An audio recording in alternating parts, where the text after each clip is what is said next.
어제 글을 하나 올렸습니다. 한국을 비롯해서 전 세계에 퍼지고 있는 우한 폐렴과 한국교회와 성도들을 생각하면서 글을 하나 써서 올렸습니다. 제목은 정상을 향하여, 이런 제목으로 글을 하나 올렸습니다. 신앙생활이라고 하는 것은 무엇인가?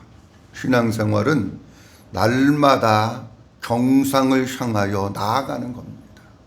신앙생활은 정상에 서 있는 것이 아니라 정상을 바라보고 계속해서 나가는 겁니다. 우리가 찬송가 저 높은 곳을 향하여 날마다 나아갑니다 라고 하는 찬송가와 같이 날마다 정상을 향해서 나가는 것이 신앙생활입니다. 그런데 힘겹게 정상을 향해서 나가다가 그만 우한 폐렴이라고 하는 복병을 만난 겁니다. 그래가지고 정상을 향해서 주님께로 나가던 발걸음에 멈춤이 온 겁니다. 하루만 멈춤이 온 게 아니고 일주일만 멈춤이 온 게 아니고 언제까지 멈춰 서야 될지 모르는 멈춤이 우리 가운데 온 겁니다. 우한 폐렴 때문에 제가 얘기 들으니까 산을 찾고 있는 사람들이 많다, 그런 얘기를 합니다. 집에만 있으면 너무 답답하고 속이 터질 것 같으니까. 그래도 산에 가면 꽃도 있고 좋은 공기도 마시고 푸르름도 볼 수 있어서 산에 가는 사람들이 많다, 그럽니다. 산에 가는 사람들은 정상을 목표로 삼고 산으로 올라갑니다. 산이 높은 산은 2시간에서 4시간 정도를 힘겹게 걸어가야 정상에 도착하는 산도 많습니다. 물론 동네 야트막한 야산은 30분에서 1시간만 걸어가도 정상을 갈 수 있습니다. 여러분, 한국의 산 이름을 보면은 악자가 들어가는 산이 있습니다. 악자. 취악산, 삼악산, 무슨 악산 해가지고 악자가 들어가는 산이 있는데 저도 그 악자가 들어가는 산을 한번 가봤어요. 와, 근데 진짜 산이 험악한 거야. 올라가는 길도 험악스럽고 내려오는 길도 험악스럽고 얼마나 악한지 몰랐어. 근데 여러분, 2시간, 4시간 정상을 향해서 사람이 올라간다고 생각할 때 저는 산을 타는 사람이 아니기 때문에 산에 가는 게 너무 힘들어요. 만약에 예를 들어서 조금만 가다 보면 다리 아프지, 숨 차지, 그러다가 쉬었다가 또 올라가고 쉬었다가 또 올라가고 그러다가 무슨 유혹을 많이 받느냐고 하면은요, 포기하고 내려갈까? 그 생각이 많이 와줘요. 그래가지고 포기하고 내려갈까 그러는데 다른 같이 올라간 동료들이 올라가니까 아유, 그래도 또 올라가야지. 그래가지고 막 올라갈수록 숨이 턱턱 막히고 막 수분 가빠지고 다리는 후들후들거리고 막 그냥 주저앉고 싶고 목은 마르고 그러는데 포기하지 않고 그래도 따라서 힘겹게 올라가는 거예요. 올라가면은 해발 몇 메타 해가지고 표지석이 하나 나옵니다. 다 가보셨잖아요? 그 한국 사람들은 표지석이 딱 나올 때 가가지고 인증사진을 찍는 거예요. 거기서 인증사진을 탁 찍고 소리 한번 지르고 한번 내려다보고 그러고 내려오는 거예요. 근데 여러분, 등산이라고 하는 것은 올라갈 때는 굉장히 힘들어요. 시간도 많이 걸리고 내려올 때는 힘도 안 들고 금방 내려오는 거예요. 근데 내려왔는데 누가 또 올라가라 그러면 못 올라갑니다. 올라가는 것 자체를 시도하지도 않고 포기합니다. 왜 그러냐고 하면 올라가는 게 너무 힘들기 때문에 그렇습니다. 저는 이런 모습들을 보면서 우리의 신앙생활이 비슷하다, 같다, 그런 생각을 합니다. 주일에 교회 나와서 하나님 앞에 예배드리고 찬양하고 기도하고 말씀 듣고 성도들 교제를 나누고 하면서 나도 모르는 사이에 신앙이 조금씩 앞으로 가는 거예요. 봤을 때는 갔는지 안 갔는지 몰라. 그런데 시간이 1년 지나고 2년 지나고 보니까 나도 모르는 사이에 그래도 2년보다는 조금 낮은 것 같고 작년보다 조금 낮은 것 같아. 조금씩 앞으로 나가는 거예요. 그런데 이렇게 나아가다가 우리가 우한 폐렴이라고 하는 걸림돌을 만나가지고 여기서 중지가 된 거예요. 어떤 사람은 주일날 교회 나오는데 산소 호흡기를 착용하지 못하면 못할 정도로 숨을 못 쉴 정도로 그런 영적인 상태를 가지고 억지로 끌려서 주일에 겨우 한 번 나오는 사람도 있어요. 그 산소 호흡기에 의지해가지고 숨 쉬는 사람 한 번. 억지로 한 번 나오고 그리고 이제 가는데 그것마저도 중지가 돼버려요. 그럼 어떤 현상이 나타나느냐고 할 것 같으면은요, 신앙이 그래도 무슨 뭐 영상으로 예배를 가족들이 경건하게 10시부터 준비해가지고 앉아서 영상 보고 예배를 드리는데, 아니면 가족들끼리 모여서 가족 예배를 드리고 기도한다든지 그러면 조금 나아요. 그 제가 보니까 주일날 교회에 안 오는 날은 자유의 시간이 많아. 안 가는 사람도 많고 예배 안 드리는 사람도 많아. 그럼 어떤 현상이 나타나느냐고 하면 영적으로 조금씩 올라갔던 걸음이 멈추는 것만 아니고 뒤로 계속해서 신앙이 다운되고 내려가 버리는 거예요. 그럼 보세요. 등산에서 내려왔다가 올라가는 게 신앙은 힘들어. 신앙이 떨어지고 내려가는 건 금방 내려가 버려. 여러분, 우리가 이렇게 한 주 안 나오고 2주 안 나오고 3주 안 나오다 보면 내가 예수 믿는 사람 맞나? 내가 교회에 있는 집사 맞나? 그럴 때가 너무 많아요. 그래서 저는 우리 성도들에게 뭘 말씀하고 싶으냐고 하면, 우리 한국교회도 마찬가지고 이젠 여기서 멈춰야 된다. 더 내려가면 안 된다. 더 내려가면 산에 내려왔다가 또 올라가려면 못 올라가듯이 몇 배의 노력이, 몇 배의 애씀이, 몇 배의 힘듦이 필요해요.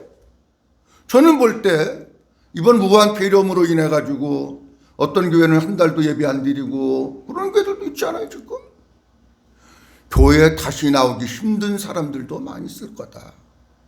그냥 거기서 주저앉아 버리고 신앙 포기하는 사람도 꽤 있을 거다. 그렇게 생각을 합니다. 신앙생활이라고 하는 것은 뭐냐? 등산은 정상이 있지만 신앙생활은 정상이 없습니다. 주님이 우리를 부르시는 그날까지 계속 주님께로 더 가까이 나가고 또 나가는 거예요.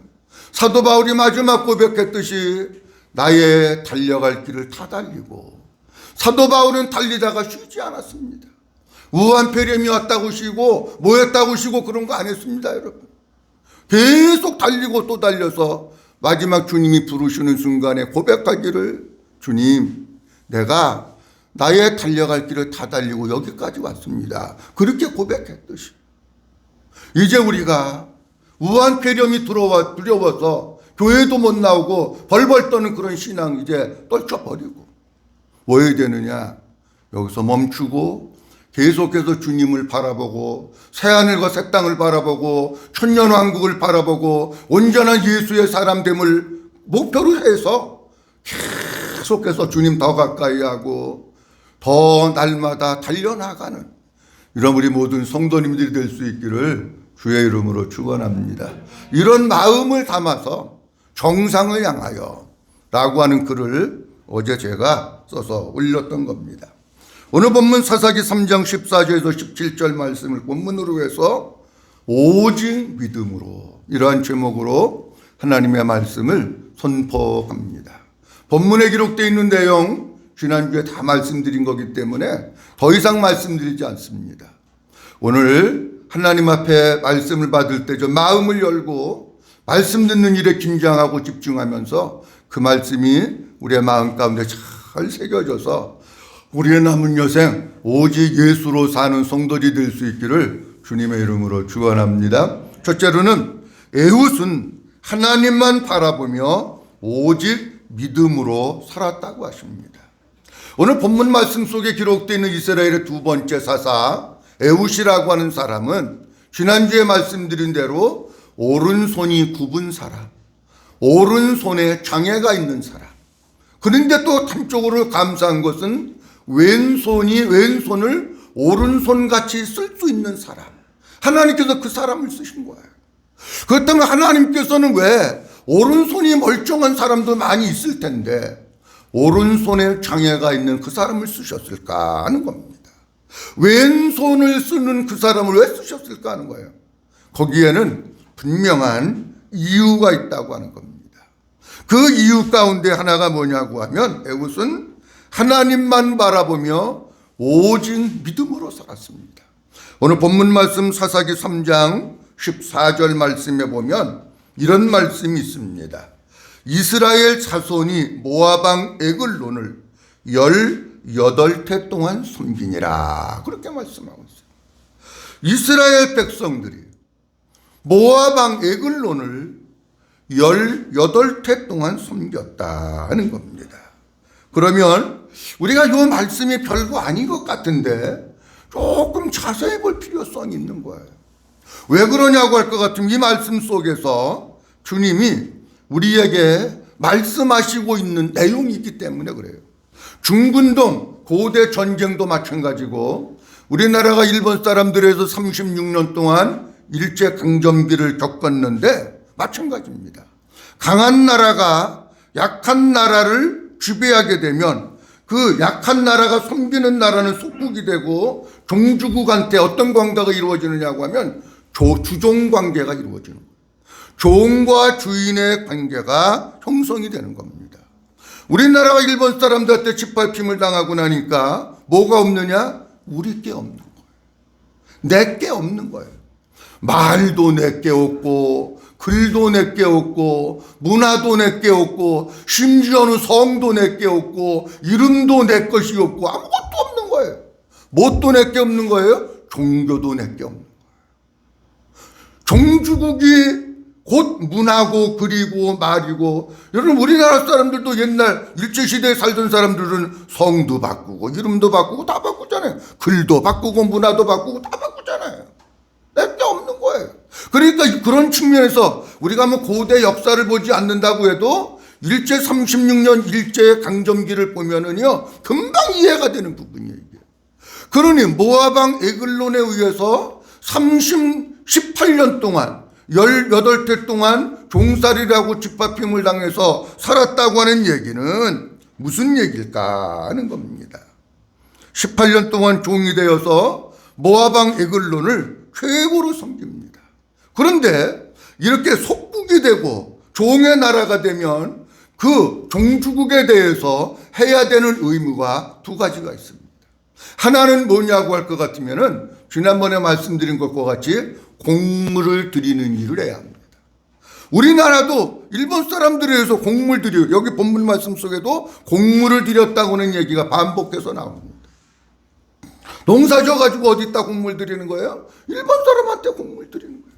이스라엘 사람들은 농사 져가지고 어디다 공물 드리는 거예요? 모압 에글론에게 공물을 드리는 거예요. 이게 첫 번째 해야 될 일. 그 다음에 두 번째 해야 될 일은 뭐냐고 할 것 같으면은 그 나라의 신을 섬기는 거예요. 그 나라의 신을 모셔놓고 거기에 아침 저녁으로 제의를 행하는 거예요. 우리로 쉽게 얘기하면 그 나라의 신을 모셔놓고 아침 저녁으로 제사를 드리는 게 그 속국이 된 나라가 해야 될 것이다 라고 하는 얘기입니다. 우리나라도 일본 사람들에 의해서 36년 동안 속국이 되어 있을 때 우리나라 종교가 있었습니까? 있었어요. 있었는데 자기네들 걸 갖다가 섬기라고 하잖아. 천황폐하가 신이다. 그래가지고 신사를 만들어 놓고 아침마다 신사에 내가 절해라. 학교 가면 학교에 가서도 하고 교회에도 만들어 놓고 경찰에 와서 감시하면서 그리고 신사에 내가 절해라. 신사, 일본 사람 신이 신이에요. 그런 이스라엘 백성들이 18해 동안 모압 에글론에게 눌림과 종으로 살았다고 하면 당연히 이스라엘 백성들은 예전에는 하나님을 섬겼지만 지금은 뭐를 못 섬기는 거예요? 하나님 섬기고 싶어도 못 섬기는 거예요. 내가 섬겨야 될 신, 내가 가지고 있는 종교가 기독교고 하나님이라고 할지라도 모압 에글론에게 짓밟혀서 속국이 되어가지고 있기 때문에 그 나라의 신을 섬길 수밖에 없었던 거예요. 그러면 하나님은 왜 에훗이라고 하는 사람을 쓰셨을까? 그때 당시에 많은 이스라엘 사람들이 하나님을 벌벌 떨어 무서워서 못 섬기고 누구를 섬겼느냐? 모압 에글론의 통치 가운데 있어서 그모스 신이라고 하는 신을 갖다가 섬기는 거예요. 하나님이 눈 씻고 사람을 찾아봤는데 이스라엘 백성들이 무서워서 벌벌 떨면서 다 그모스 신을 섬기고 있는 거예요. 그런데 그모스 신을 섬기지 않고 오직 믿음으로, 오직 하나님을 사랑하면서 하나님을 섬기고 있었던 한 사람이 있었으니 그 사람이 누구냐고 하면 오른손에 장애가 있는 왼손잡이 에웃이라고 하는 사람입니다. 에웃 속에는 하나님의 생명이 있었습니다. 에웃 속에는 하나님의 사랑이 있었습니다. 에웃 속에는 하나님을 신뢰하는 믿음이 있었습니다. 오직 하나님을 사랑하며 하나님만 바라보며 믿음으로 사는 에웃, 하나님께서는 그를 들어서 이스라엘 백성의 두 번째 사사로 썼던 것입니다. 많은 사람들이 넓은 길로 갈 때 에웃은 좁은 길을 홀로 걸어갔던 사람입니다. 창세기 6장에 보면 우리가 너무나도 잘 아는 말씀이 있는데 당시 많은 사람들이 다 넓은 길로 가고 멸망의 길로 가고 죄의 길로 갑니다. 그래서 창세기 6장 5절서부터 6절 말씀에 보면 이렇게 말씀하고 있어요. 여호와께서 사람의 죄악이 세상에 가득함과 그의 마음으로 생각하는 모든 계획이 항상 악할 뿐임을 보시고 땅 위에 사람 지으셨음을 한탄하사 마음에 근심하시고. 우리가 여기서 보면은요, 하나님 입장에서 마음 아픈 단어가 너무 많아. 죄악이 세상에 가득했다. 가득했다고 하는 것을 쉽게 얘기하면 이런 뜻이에요. 여기 컵이 있잖아요. 여기 좀 보세요. 컵이 있으면은 여기다가 물을 주전자를 통해서 물을 부으면은 그 물이 철철철 흘러 넘칠 거 아니에요. 적당히 보여야 되는데 계속 부으면은. 그런데 가득했다고 하는 것은 죄가 이 땅 가운데 차고 넘쳐가지고 그릇에 철철철철 흘러 넘쳤다. 그런 뜻입니다. 그러니까 이 단어 하나만 우리가 봐도 그때 당시에 사람들이 어떻게 살았는지 알잖아요. 그때 당시에 사람들은 죄가 정이고 죄가 평범한 거고 죄가 옳은 거야. 그러니까 그렇게 막 사는 거야. 어떻게 보면 하나님을 섬기면서 사는 사람, 이건 잘못된 거야. 죄를 지으면서 내 마음대로 흥청거리면서 부패하고 타락한 삶을 사는 게 그게 옳은 거고요. 그게 표준이에요. 이런 모습들을 보면서 하나님께서는 사람 지으신 것을 한탄하시고 근심하셨다. 그렇게 말씀하십니다. 그래서 결국 하나님께서 이 땅을 물로 심판을 하시게 되는데 하나님께서 이 땅에 많은 사람들을 또 찾아본 거예요. 찾아봤더니 하나님의 눈에 띄는 사람, 발견되는 사람 한 사람 있는데 그가 누구냐? 그가 바로 노아예요. 창세기 6장 8절부터 9절 말씀에 보면 그러나 노아는 하나님께 은혜를 입었더라. 이것이 노아의 조건이라. 노아는 의인이요 당대의 완전한 자라. 그는 하나님과 동행하였으며. 이렇게 말씀합니다. 하나님께 은혜를 입고 의인으로 살고 완전한 자로 살고 하나님과 동행하면서 하나님으로 살아. 많은 사람들이, 노아 시대에 많은 사람들이 죄를 짓고 넓은 길로 가고 그러고 살고 있지만, 쾌락에 매여서 향락에 매여서 살고 있지만, 노아만큼은 하나님을 사랑하고 하나님을 바라보면서 그 하나님의 은혜를 입어가면서 하나님과 늘 보조를 맞추면서 함께하는 삶을 살았던 거예요. 어찌 보면 우리가 살고 있는 지금 이 세상이 진짜 신앙생활 하기가 어려운 세상이고, 그냥 죄 짓고 넓은 길 가는 사람이 잘 사는 사람 같고, 예수 믿는 사람은 멍청하고 모자라는 사람 같고, 교회 한번 나오는 것도 눈치 봐면서 나와야 되고, 사람 무서워서 교회도 못 오고, 그런 때예요. 이런 때에 우리는 어떻게 살아야 될까 하는 겁니다. 지금 우리가 살고 있는 세상이 소돔과 고모라와 같고 노아 시대와 같고 에글론 왕이 지배하고 다스리는 그런 시대 속에서 사는 것 같은 느낌을 여러분들은 안 느끼십니까? 느끼잖아요. 국민들이 지도자에게 주권을 준 것은 주인 노릇하고 억압하고 짓밟고 명령하라고 준 게 아니에요. 그가 누구가 됐든지 머슴이 되어가지고 국민들 잘 섬기라고 준 거지. 국민들이 짓밟으라고 준 거 아니야. 근데 지금 이 나라의 모습이 에글론 왕과 같은 그런 사람들이 지배하고 있는 거 우리가 느끼고 있잖아요. 이런 때에 우리가 어떻게 살아야 될 거냐. 이런 때에 우리가 오직 하나님만 바라보고 하나님만 사랑하고 하나님의 생명으로 오직 믿음으로 살아나가는 성도들이 될 수 있기를 주님의 이름으로 축원합니다. 두 번째로는 에훗은 하나님과 연합되어 하나된 삶을 살았다고 하십니다. 에훗은 하나님과 연합되어서 하나님과 하나된 삶을 살아. 사사기 3장 15절 말씀에 보면 이렇게 말씀하고 있습니다. 이스라엘 자손이 여호와께 부르짖으며 여호와께서 그를 위하여 한 구원자를 세우셨으니 그는 곧 베냐민 사람 게라의 아들 왼손잡이 에훗이라. 이렇게 말씀합니다. 하나님이 누구를 세우셨다고요? 에훗. 한번 따라합니다. 에훗. 한번 크게 합니다. 에훗. 누구를? 에훗을 세우신 거예요. 그래서 제가요, 이 에훗이라고 하는 사람이 어떤 사람인가? 제가 사람 이름 나올 때 원어로 많이 풀어드렸는데 그 사람 이름 속에는 그 사람의 생이 있고 그 사람의 믿음이 있고 신앙이 있고 하나님의 계획이 있어요. 여러분, 에훗이라고 하는 사람의 이름은 연합되다라고 하는 뜻에서 왔습니다. 에훗이라고 하는 사람의 이름은 연합, 결합, 하나됨, 그런 뜻을 가지고 있습니다.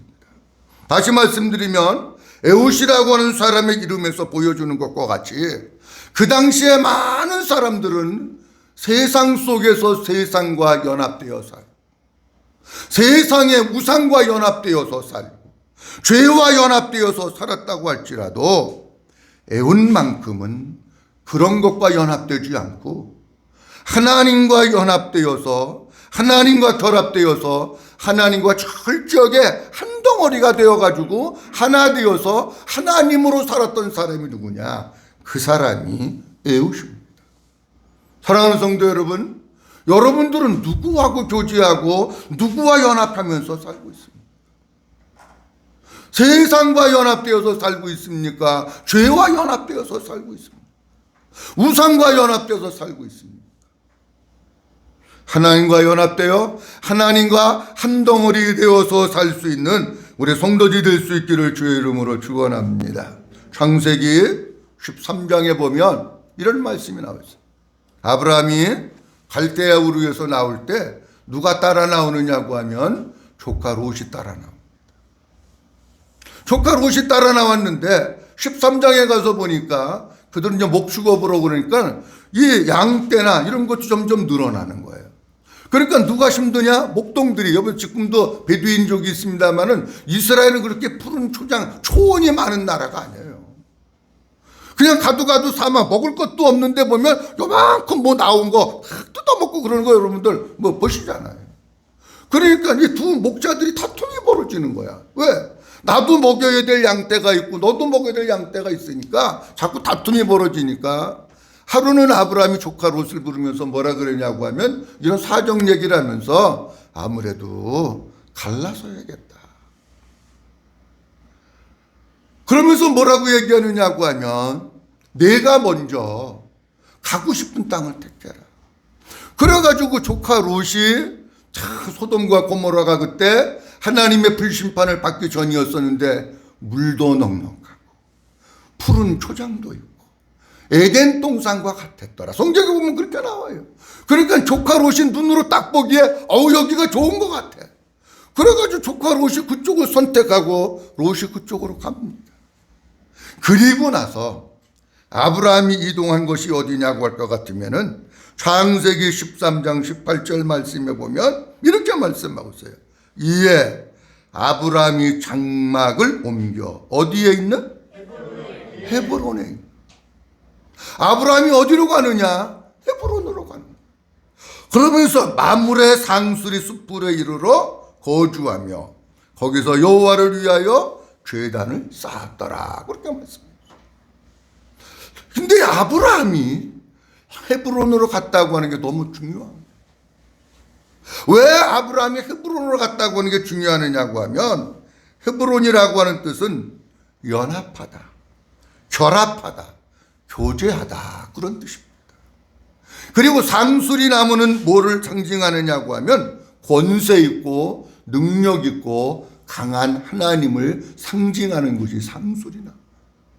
이 얘기 이런 뜻입니다. 지금까지 아브라함은 어떻게 살았느냐? 조카 롯과 더불어서 그와 교제를 나누면서 그와 함께하는 삶을 사는 거예요. 이제 조카 롯이 떠났어요.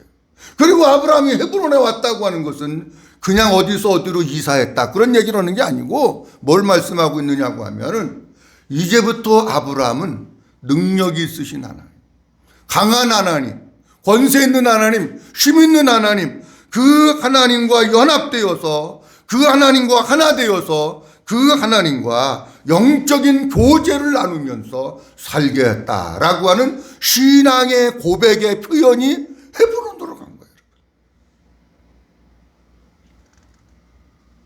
아브라함은 조카 롯과 헤어지고 난 뒤에 헤브론으로 이사해서 하나님과 연합되어서 하나님과 하나 되어서 그 강한 하나님, 능력의 하나님, 그분과 교제를 나누면서 그분의 은혜로 살았던 사람이 아브라함.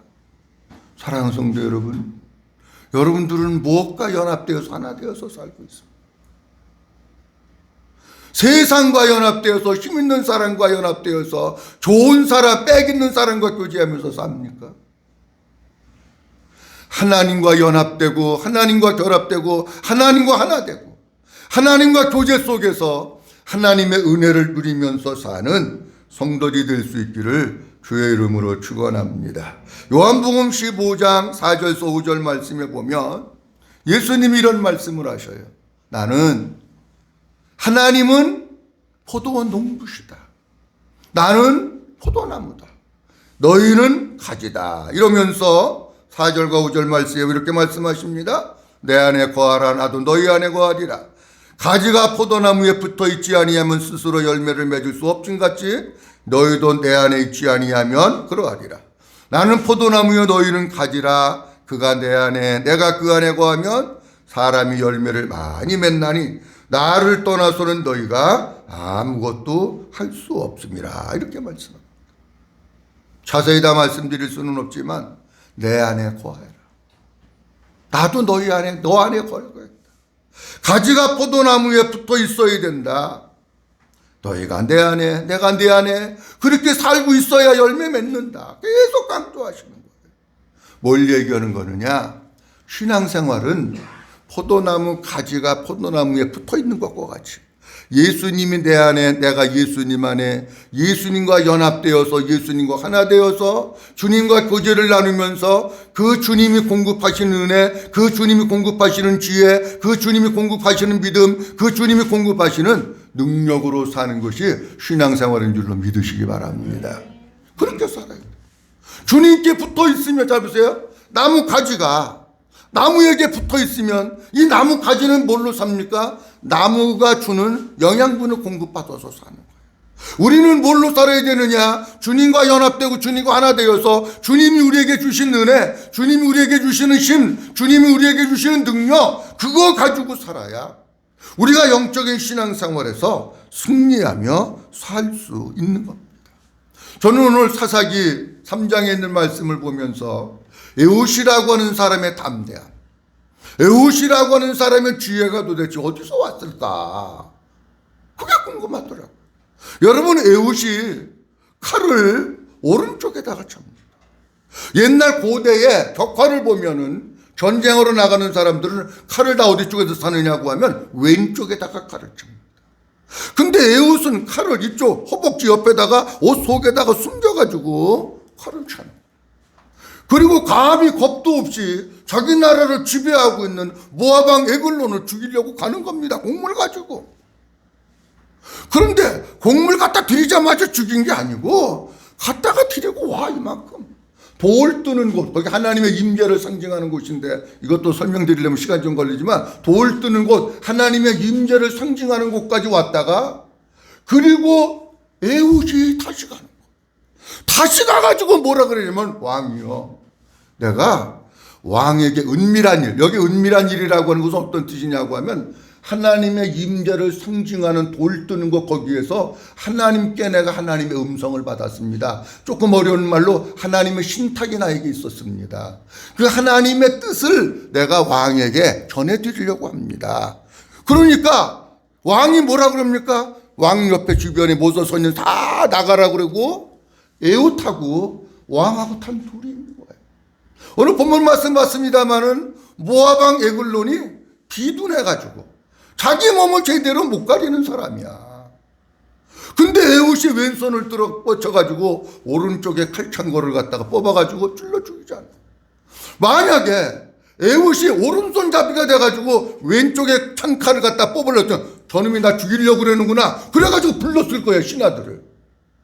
근데 왕도 손을 왜 오른쪽으로 넣으니까 의심을 안 한 거야. 이 과정들을 보면서 에훗이 진짜 지혜가 있었구나. 그리고 에훗에게 용맹이 있었고 담대함이 있었구나. 도대체 이게 어디서 왔을까?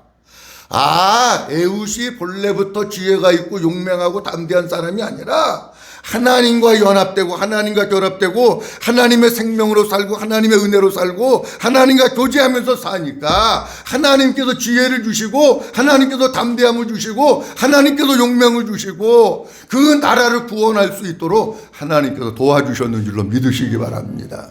우리가 어떻게 살아야 될까? 내 힘으로 살지 마세요. 내 지혜로 살지 마세요. 그냥 하나님과 연합되어 주님과 교제하면서 살면 그 주님이 순간순간 깨닫게 하시고 은혜 주시고 담대함도 주시고 능력도 주셔서 우리로 하여금 어려운 세상 가운데서 악한 원수 마귀와 더불어서 싸워서 이길 수 있는 승리자가 되게 하시는 줄로 믿으시기 바랍니다. 오늘 말씀 결론입니다.